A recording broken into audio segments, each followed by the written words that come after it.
जम्मू कश्मीर में लोकसभा इंतखाबात से पहले जिस तरह का माहौल होना चाहिए था वैसा बिल्कुल भी नहीं है। और इसकी एक वजह ये भी है कि भारतीय जनता पार्टी ने अभी तक अपना कैंडिडेट जो है वो नॉमिनेट नहीं किया है। तो ऐसे में आज हमारे साथ बातचीत करने के लिए कि जम्मू कश्मीर में सियासत का क्या जो है सूरत हाल क्या है, उस पर बातचीत करने के लिए हमारे साथ मौजूद हैं सोशो पॉलिटिकल एक्टिविस्ट राजा महमूद खान। बहुत शुक्रिया वक्त देने के लिए। जानना चाहूँगी महमूद साहब कि किस तरीके का एक माहौल बना हुआ है जम्मू कश्मीर में, सियासत का वो जो गरमाइश जो हम पहले देखते थे, जिस तरीके से लोगों में जज्बा था, लोगों में एक मोमेंटम बना हुआ था, उस तरीके का जो हालात हैं वो अभी दिखाई नहीं दे रहे। Thank you very much Saima ji. देखिए, ये एक अपने आप में एक मुनफिर सी बात है कि जम्मू कश्मीर में इलेक्शन हो रहे हैं, लेकिन ज़मीनी सतह पर ऐसा लग नहीं रहा है कि कोई इलेक्शन हो रहे हैं। क्योंकि जिस इलाके से मैं आता हूँ, मैं बिलखुसूस राजौरी पुंछ पीर पंचाल की बात करूँगा, तो वहाँ तो बिल्कुल ऐसा लग ही नहीं रहा है कि कोई ज़मीनी सतह पर इस किस्म का कोई मैसेज हुआ है कन्वे या नहीं हुआ है। क्योंकि ये जो एक सीज़न होता है, ये बड़ा एक फेस्टिवल के तौर तरीके से मनाया जाता है। क्योंकि बहुत एक लंबे अरसे के बाद जम्मू कश्मीर में एक पहली बार लोगों को वोट करने के बाद, एब्रोगेशन ऑफ आर्टिकल 370 के बाद वोट अपनी फ्रेंचाइजी का इस्तेमाल करने का मौका मिल रहा है। लेकिन वहाँ पे अभी तक ये कयास लगाए जा रहे हैं कि कौन कैंडिडेट है, किसको एक आ रहा है दूसरा जा रहा है, कोई कैंडिडेचर अपना नाम दे रहा है, फिर तीसरे दिन खबर आती है कि वो विड्रा कर रहा है। तो स्पेशली राजौरी पुंछ और पीर पंचाल की या अनंतनाग की जो सीट है वो इतनी हार्ड सीट हो चुकी है कि कोई किसी को डाइजेस्ट नहीं हो रही है। हालांकि नेशनल कॉन्फ्रेंस ने पहल करते हुए मियां अल्ताफ़ जी को वहाँ पे मैदान में उतारा। उसके बाद महबूबा जी आई, फिर आज़ाद साहब का नाम गर्दिश में आया और उन्होंने फिर एक अपनी वीडियो में कहा प्रेस कॉन्फ्रेंस के ज़रिए कि मेरा नाम बिना डिस्कशन के उतार दिया गया है, पब्लिक डोमेन में लाया गया है, तो मैं इसका हम अभी फिर डिस्कशन करेंगे और इसको दोबारा से सोचेंगे। इस पर सबसे जो बड़ा वहाँ पे फैक्टर था, ये लोग जो लोगों की नज़रें थी, आम लोगों की, बिलखुसूस एक बड़ी कम्युनिटी की वहाँ पे बीजेपी की तरफ लगी हुई थी कि लोग ये सोच रहे थे कि बीजेपी की तरफ से कौन सा कैंडिडेट आ रहा है। तो अब मैं ये सोचता हूँ कि अब 20 को नॉमिनेशंस भी जो है फाइल करने हैं। तो अभी तक अगर बीजेपी ने कोई कैंडिडेट वहाँ पे नहीं उतारा है, तो लोगों में एक जो मुझे लगता है कि थोड़ी सी मायूसी भी हुई है। बिल्कुल। तो क्या वजह आपको लगती है कि भारतीय जनता पार्टी के दिल में क्या खौफ चल रहा है जिसकी वजह से अभी तक मतलब एक भी कैंडिडेट, जिस तरीके से कुछ कयास आराइयाँ थे कि कोई सर्विंग जो है ऑफिसर आएगा, तो ऐसे में उसको भी नहीं उतारा और अपना भी कोई कैंडिडेट नहीं उतारा। देखिए, भाजपा अगर जैसे मैं ये कहूँगा कि पहाड़ी कम्युनिटी की मैं बात करता हूँ एट लार्ज, पहाड़ी कम्युनिटी ने एक मन बनाया था कि बीजेपी को हम वोट करेंगे एहसान का बदला एहसान के ज़रिए।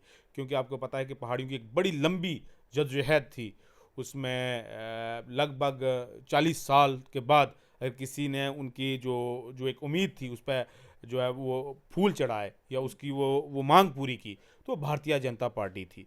तो हमने, हमारी फर्स्ट लाइन लीडरशिप ने ये डिमांड की थी कि आप अपनी पार्टी से एक लीडर दे दो या एक न अपना चेहरा दे दो, तो उसको हम वोट भी करेंगे, सपोर्ट भी करेंगे। लेकिन हमने ये कहा था कि प्रॉक्सी कैंडिडेट नहीं चलेगा। प्रॉक्सी किसी की, अगर कोई ये कहेगा कि हम बीजेपी ये कहे कि किसी दूसरी पार्टी के किसी कैंडिडेट को सपोर्ट करो, तो पहाड़ी लोगों ने जो है वो दो टोक अल्फाज में ये कह दिया था कि हम किसी दूसरी कैंडिडेट को, प्रॉक्सी कैंडिडेट को सपोर्ट नहीं करेंगे। हम जो है वो बीजेपी को डायरेक्टली जो है वो सपोर्ट करेंगे और वोट भी करेंगे। तो वो उसमें बीजेपी, मुझे नहीं लगता है या मुझे समझ नहीं आ रही, या मेरी समझ से बाहर है, या मेरी तरह के हज़ारों जो पॉलिटिकल एक्टिविस्ट हैं उनकी समझ से बाहर हैं चीज़ें, कि बीजेपी अभी तक इतनी फर्टाइल लैंड, इतनी एक्सरसाइज करने के बाद, इतनी मेहनत करने के बाद, इतनी जदोजहद करने के बाद कैंडिडेट अभी तक उतार नहीं पाई है। तो मुझे लगता है ये एक फ्यूटाइल एक्सरसाइज किया उन्होंने, जिसका अब मेरे ख्याल से मोमेंटम जो है वो काफ़ी ग्राफ नीचे जा रहा है। तो बीजेपी आज भी अगर कैंडिडेट अपना अनाउंस करती है विद इन डेज, 1 या 2 दिन के अंदर, तो लोगों के अंदर जो वो रिटर्न का था कि हम we will pay back with interest.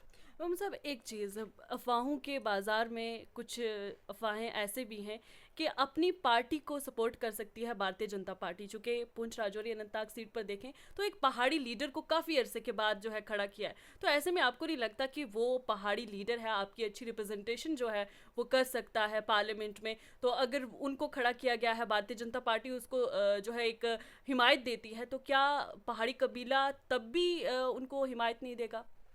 जहाँ तक मैं समझ पा रहा हूँ आप ज़फ़र मनहास जी की बात जी। कर रही हैं।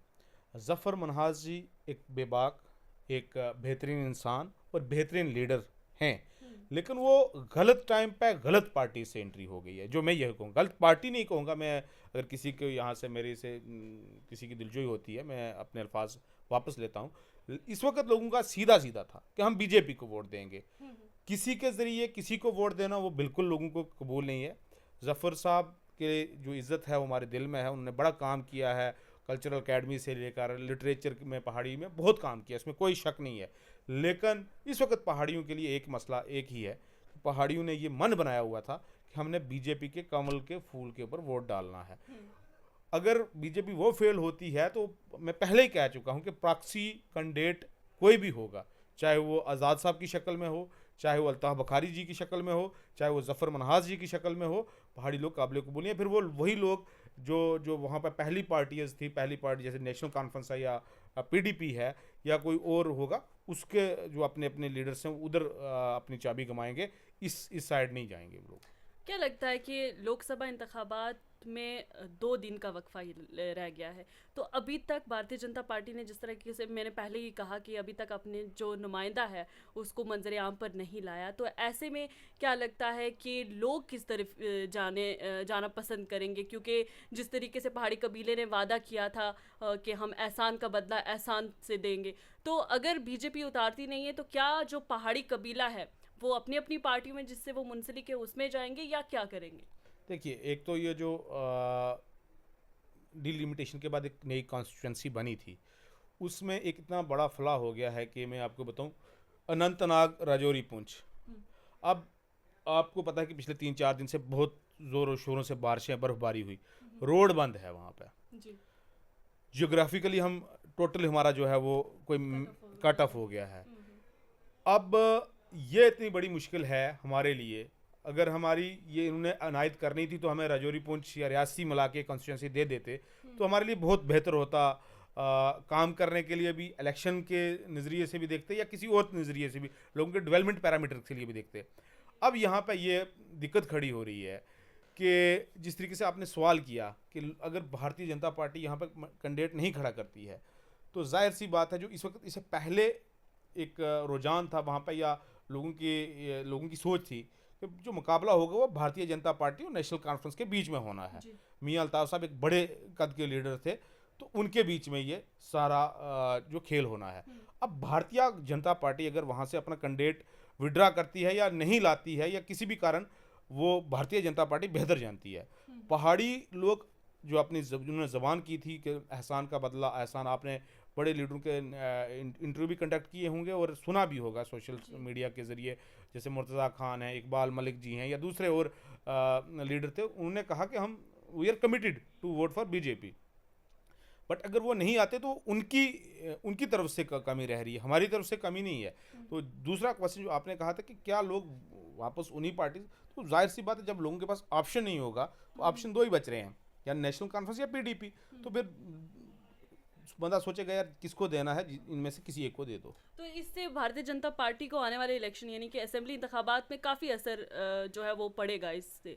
बहुत बड़ा सेटबैक, मैं कहूँगा कि बहुत बड़ा सेटबैक। जो एक मोमेंटम गेन किया था रविंदर रैना जी ने, इतनी मेहनत की हुई थी उस ज़मीन को जरहेज करने के लिए, जिस ज़मीन पर बीजेपी का नाम लेने वाला कोई नहीं था, ये रविंदर रैना की दिन रात की मेहनत थी, उस ज़मीन को फर्टाइल किया। और उसके बाद जो बीज बोए, फसल तैयार की, और फसल काटने के लिए वो ना अगर पहुँचेगी तो फसल तो फिर जल के राखी होगी या सड़ जाएगी या गल जाएगी। मैं आपको ये भी क्लियर कर दूं कि I am not associated with any political party right now. मैं किसी पार्टी का स्पोक्स पर्सन नहीं हूँ यहाँ पे। मैं as a socio political activist के तौर पे आपसे बात कर रहा हूँ, क्योंकि यहाँ पे लोगों का है काम कि छोटी सी क्लिप निकाल रहा हूँ और उसको फिर फैलाना। तो हमारा यही था कि बबांग दोहर हम ये कह रहे हैं कि हमने वोट बीजेपी को करना था। अगर बीजेपी वहाँ पे आती और लोगों से भी बात करके, लोगों का माइंडसेट भी था यहाँ पे, तो बीजेपी वहाँ पे कहीं ना कहीं अपनी तरफ से वो कमज़ोर दिख रही है। मैम साहब एक चीज़, नौजवानों की नुमाइंदगी करने के लिए अभी तक कोई नहीं आया, क्योंकि नौजवान भी चाहते हैं कि कोई नौजवान हो जो उनकी नुमाइंदगी करे। तो बार बार बुजुर्ग जो लीडरान हैं उनको लाया जाता है, और अक्सर हम देखते हैं कि इलेक्शन के बाद कोई बीमार पड़ जाता है, कोई अल्लाह को प्यारे हो जाते हैं, तो ऐसे में नौजवानों का बड़ा नुकसान होता है। इस पर आप क्या कहेंगे? मैं इस पर यही कहूँगा कि बिल्कुल नौजवानों की पार्टिसिपेशन, आपने देखा होगा पीछे सरपंची के इलेक्शन में, उसके बाद डीडीसी के इलेक्शन में हमारे जितने चेयरपर्सन या डीडीसी इलेक्ट हुए, मोस्ट ऑफ द जो लोग थे वो सारे नौजवान ही इलेक्ट होके आए हैं। हालांकि आप देखें, अगर मुल्की सतह पे बात की जाए तो बहुत सारे हमारे एमपी जो हैं वो बहुत यंग एज में 28 साल 25 साल 30 साल की उम्र में चले जाते हैं। हमारी बदकिस्मती यहाँ पे है, स्पेशली जम्मू कश्मीर की बात करूँ, कि नौजवानों को अंडर एस्टिमेट किया जाता है। नौजवानों को वो मुकाम नहीं दिया जाता है कि वो चाहते हैं, ये इनकी एक परसेप्शन बनाया हुआ है कि जब तक इनके ये घुटने काम करना बंद नहीं करते तब तक इनको उस लेवल पे नहीं ले जाना। तो ये चेंज होना चाहिए और नौजवानों को आगे आना चाहिए, लीड फ्रॉम द फ्रंट। क्योंकि नौजवान जितनी दौड़ भाग कर सकता है, नौजवान जितना दर्द ले सकता है किसी कौम का या किसी भी जिम्मेवारी को, इतने बुजुर्ग लोग, ठीक है उनका आशीर्वाद भी चाहिए, वो भी एक बुजुर्गों के बिना समाज अधूरा है, लेकिन नौजवानों की भी इक्वली पार्टिसिपेशन ज़रूरी है, होनी चाहिए। बिल्कुल। तो आप बाहैसियत एक सोशो पॉलिटिकल एक्टिविस्ट, आपने कांग्रेस का और भारतीय जनता पार्टी का मंशूर भी देखा होगा, तो आपको क्या लगता है कि इन मंशूर में क्या चीज़ कॉमन है, या किस तरीके से ये इम्प्लीमेंट करेंगे अपने मंशूर को बाद में, और कितना असरदार कौन सा मैनिफेस्टो आपको लगा? देखिए, मैंने भारतीय जनता पार्टी का भी मंशूर तो नहीं देखा, इनका मुझे टाइम नहीं मिला, लेकिन कांग्रेस का जो मंशूर है वो थोड़ा सा इफेक्टिव लगा यहाँ पे मुझे। और देखिए, मंशूर बनाना अलग बात होती है, उसको जो है अमली जामा पहनाना वो अलग बात होती है। तो लोग इस वक्त थोड़ा सा यहाँ पे एक चीज़ मैं देख पा रहा हूँ, जम्मू में, जैसे स्पेशली जम्मू की बात कर रहा हूँ मैं, 1-2 दिन से यहाँ पे लोगों में एक चेंज का थोड़ा सा एक जो है वो चेंज ढूंढ रहे हैं। तो अब आने वाले इलेक्शन जो हो रहे हैं इसमें पता चल जाना है कि बीजेपी ने जो काम किए हैं पिछले 10 सालों में उसका उनको क्या फल मिलता है, और जो कांग्रेस है उसने अपोजिशन में कितना बेहतर रोल अपना निभाया है, उसका उनको सिला मिलना है। भारतीय जनता पार्टी ने अपने मंशूर में ना यूसीसी, यूनिफॉर्म सिविल कोड का जो है वो एक जिक्र किया है कि हम जब इक्तदार में आएंगे तो हम यूसीसी को लागू कर देंगे। तो उस पर आपको क्या लगता है कि कितना असर माइनॉरिटी को पड़ने वाला है यूसीसी से? क्योंकि उनका कहना है कि यूसीसी इम्प्लीमेंट करने से जो ख्वातीन हैं उनके जो हकूक़ हैं उनकी बहाली होगी, वो अपने हकूक़ पहचान पाएंगी, और जिस तरीके से उनकी हक तलफी होती आई है वो नहीं होगी। देखिए, भारतीय जनता पार्टी के अगर आप देखें जाए तो माइनॉरिटीज़ को, स्पेशली मुस्लिम की अगर बात करें तो उनके खिलाफ उनके कवानीन आए दिन आते रहते हैं।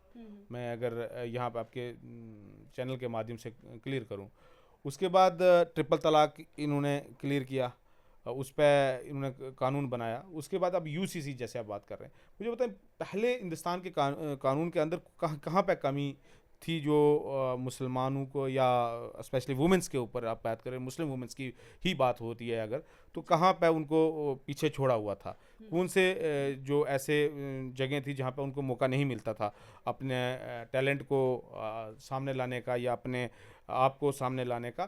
तो ये एक मैं कहूँगा कि सीधा सीधा इलेक्शन में मैं जो है वो एक फ्लेवर डालने के लिए, एक अपनी मेजॉरिटी को जो है वो खुश करने के लिए इस किस्म के ये मंशूर्स भी लाते हैं, उनको इम्प्लीमेंट भी करते हैं। और ऐसा नहीं होना चाहिए, क्योंकि ये जो हिंदुस्तान है इसका जो कानून है वो बड़ा खूबसूरत कानून है। इसमें तमाम कम्युनिटीज़ को अपने राइट एक्सरसाइज, अपने रिलीजियस ड्यूटीज़ परफॉर्म करने के बेहतरीन तरीके से वो अलग अलग बना के दिए हुए हैं। तो यहाँ पर मुझे नहीं लगता है कि इस किस्म की आने चाहिए। इससे थोड़ा सा लगता है कि जो भारतीय जनता पार्टी है वो मुसलमानों के तय संजीदा नहीं है। लोकसभा इंतखाबात में अगर हम बात करें हॉट सीट, जिस तरीके से आपने कहा पुंछ, राजौरी, अनंतनाग, तो ऐसे में डीलिमिटेशन के बाद पुंछ राजौरी को अनंतनाग के साथ जोड़ दिया, और हम देखते हैं कि अक्सर साउथ कश्मीर की बात करें तो वहाँ का जो माहौल है वो उसमें अक्सर तनाव रहता है। तो ऐसे में अगर कोई भी जमात बनती है तो कितना मुश्किल हो जाएगा डिलिमिटेशन के बाद जिस तरीके से पुंछ राजौरी को अनंतनाग के साथ जोड़ना, तो लोगों के लिए परेशानियां काफ़ी बढ़ेंगी। तो कैसे कनेक्टिविटी का जो सिलसिला है वो बरकरार रखा जाएगा? बहुत मुश्किल, बहुत ही मुश्किल। जो आपने क्वेश्चन किया ना, ये बहुत इम्पॉर्टेंट क्वेश्चन है। ये जो ऐवान में बैठे हुए लोग हैं, जो साहिब इक़्तिदार लोग हैं, उनको ये सोचना चाहिए कि एक सीट जिसका नॉर्थ पोल और साउथ पोल कहीं मेल खाता ही नहीं है। अब अनंतनाग लीजिए या राजौरी पुंछ ले लीजिए, बीच में 6 महीने वेदर की जो है वो वजह से रोड की डिसकनेक्टिविटी रहती है, रोड बंद रहती है, कोई टनल नहीं है वहाँ पे। तो आप मुझे बताओ, अगर किसी को पार्लियामेंट के लिए पार्लियामेंटेरियन के पास काम पड़ता है, उसको उसके पास जाना है, तो वो कहाँ से जाएगा? वो जम्मू आएगा, जम्मू में फिर एक रात गुजारेगा, फिर श्रीनगर जाएगा, 2 रातें वहाँ गुजारेगा, फिर जम्मू आएगा। 5 दिन का उसको चाहिए, 5 दिन कम से कम सफ़र में। तो उसके काम कहाँ से होने हैं? ये एक बड़ी फ्यूटाइल, मतलब मैं कहूँगा अननेसेसरी एक्सरसाइज की है, जो कहीं से भी मेल नहीं खा रही है। इससे स्पेशली राजौरी पुंछ के लोगों को बहुत बड़ा नुकसान हुआ है डेवलपमेंट। हालांकि जो पहले यहाँ पे हमारे भी एमपी होते थे, जम्मू से होते थे, तो हमें ये बड़ी उम्मीद थी कि जब डिलिमिटेशन हो रही है तो हो सकता है हमें राजौरी पुंछ में एक अपना एमपी चुनने का मौका मिले। हालांकि इतना बड़ा बल्क वोट है वहाँ पे, 7 से 8 लाख वहाँ का वोट है। अगर यहाँ के कुछ और, जैसे सुंदरबनी काट के जम्मू के साथ लगा दिया गया, और रियासी को जो है वो लगा दिया गया है जम्मू के साथ है मेरे ख्याल से, जम्मू रियासी। तो अगर वो बेहतर नहीं होता, रियासी और वो जोग्राफिकली भी मिलते, तो उनका एमपी एक होता, तो बेहतर तरीके से वहाँ के लोगों की बेहतर नुमाइंदगी हो सकती, लोकल लीडर आता बेहतर। अब या तो वो लीडर पहले जम्मू से आता था, अब श्रीनगर से लीडर आएगा, तो ये एक थोड़ा सा नाइंसाफ़ी है लोगों के साथ। जी, आप ज़मीन से जुड़े रहते हैं, हमेशा आप लोगों के लिए काम भी करते हैं, तो आपको क्या लगता है कि इस वक्त ख़ास तौर पर हम पुंछ राजौरी की बात करें तो ज़मीनी सतह पर कौन सी जो जमात है, सियासी जमात, वो कारकर्दगी अच्छी जो है वो अंजाम दे रही है, और किसके ज़्यादा हम तवक्कात कर सकते हैं कि हाँ इस बार ये सीट जो है कोई जमात लेके जा सकती है? देखिए, मैंने जैसे पहले ही अर्ज़ किया आपके सामने कि बीजेपी ने अपना कैंडिडेट उतारा नहीं है वहाँ पर। लोग चाह रहे थे, एक बड़ा तबका चाह रहा था कि चेंज करेंगे हम। अब वापस लोगों के पास सिर्फ वही पुरानी 2 जमातें बचती हैं, नेशनल कॉन्फ्रेंस और पीपल डेमोक्रेटिक पार्टी। पर हम पीपल डेमोक्रेटिक पार्टी की बात करें तो पीर पंजाल में कोई ख़ास चेहरा नहीं है पीपल्स डेमोक्रेटिक पार्टी का। चेहरा, आपने ये सही कहा कि कोई बड़ा चेहरा उनके पास नहीं है, कोई फार्मर लेजिस्लेटर कहूँ या कोई ऐसा लीडर जिसके पास हज़ारों वोट हों, एक मेंढर की कॉन्स्टिट्यूंसी को छोड़ के, लेकिन उनका वर्कर कहीं ना कहीं उनके साथ इंटैक्ट है, जो देखने को मिल रहा है। लेकिन क्यों अब पीडीपी पर लोग क्यों यकीन करेंगे? क्योंकि ये वही पीडीपी है जिस पर इल्ज़ामात लगाए जाते हैं कि लखनपुर से भारतीय जनता पार्टी का हाथ थाम के यही पार्टी जम्मू कश्मीर में लाई थी इसे। बिल्कुल, हम भी ये कह रहे हैं कि लोग क्यों यकीन करें, जब ये लोग वोट लेते हैं, एक नारा देते हैं कि बीजेपी को बाहर रखो, और वोट लेकर फिर बीजेपी की गोद में बैठते हैं, चाहे वो नेशनल कॉन्फ्रेंस हो, चाहे वो पीपल डेमोक्रेटिक पार्टी हो। लेकिन अब लोगों के पास अगर ऑप्शन नहीं होगा तो लोग फिर क्या करेंगे? ऑप्शन इन द सेंस कि अगर बीजेपी आती तो लोगों के पास एक अब बड़ा ऑप्शन होता है कि लोग डायरेक्ट दिल्ली के साथ हाथ मिलाते।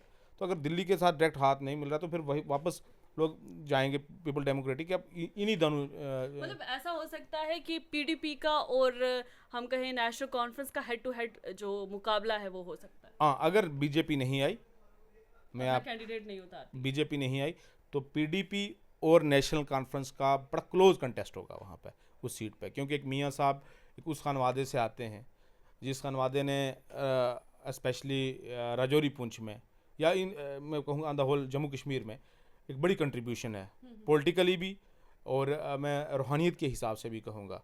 तो लोगों का एक समर्थन रहता है और वो लोग इज़्ज़त भी करते हैं मियाँ साहब की उस हिसाब से। तो लोग पीरी मुरीदी के हिसाब से ज़्यादा मियाँ साहब की तरफ इंक्लाइंड है। अगर मियाँ साहब की जगह कोई और कैंडिडेट नेशनल कॉन्फ्रेंस ने उतारा होता तो शायद थोड़ा सा उनको मेहनत करनी पड़ती, लेकिन मियाँ साहब के आने से जो है वो बिना मेहनत का जो है जो कोई गुजर कम्युनिटी का, मैं स्पेशली कहूँगा कि कोई भी किसी भी पॉलिटिकल पार्टी में हो, चाहे पीडीपी में हो, चाहे अपनी पार्टी में हो, बीजेपी में है, वो किसी भी में, वो मोस्ट ऑफ द जो है वो परसेंटेज वो मियाँ साहब के साथ चली जाएगी। और इसी तरह पहाड़ी कम्युनिटी में भी मियाँ साहब के मरीद हैं। तो वो एक, हालांकि नहीं होना चाहिए सियासत में पीरी मुरीदी का हिसाब, लेकिन लोग तरजीह देते हैं जो फैक्ट है। तो मियाँ साहब और पीडीपी का एक बड़ा क्लोज कंटेस्ट है अगर बीजेपी नहीं आती है तो। बहुत बहुत शुक्रिया वक्त देने के लिए अपना। जम्मू कश्मीर में जिस तरीके से मैंने पहले ही आपको बताया कि भारतीय जनता पार्टी ने अभी तक अपना कैंडिडेट किसी भी सीट पर नॉमिनेट नहीं किया है, जिसका इशारा कल की रैली में वजीर दाखिला अमित शाह ने भी दिया कि उन्होंने कहा कि भारतीय जनता पार्टी जल्दी नहीं है कि कमल का फूल जो है जम्मू कश्मीर में खिलाए, लेकिन वो दिल जीतने पर जो है वो यकीन रखती है और लोगों का दिल जीतेगी। लेकिन एक मोमेंटम जिस तरीके से बना हुआ था पुंछ राजौरी अनंतनाग सीट को लेकर कि अगर भारतीय जनता पार्टी का कोई कैंडिडेट आता है तो अक्सरियत से भारतीय जनता पार्टी इस सीट को जीत सकती है। लेकिन अब देखना यह है कि इलेक्शन के बाद ही, नतीजे के बाद ही ये पता चलेगा कि भारतीय जनता पार्टी ने जम्मू कश्मीर के लोगों का दिल किस तरीके से जीता है।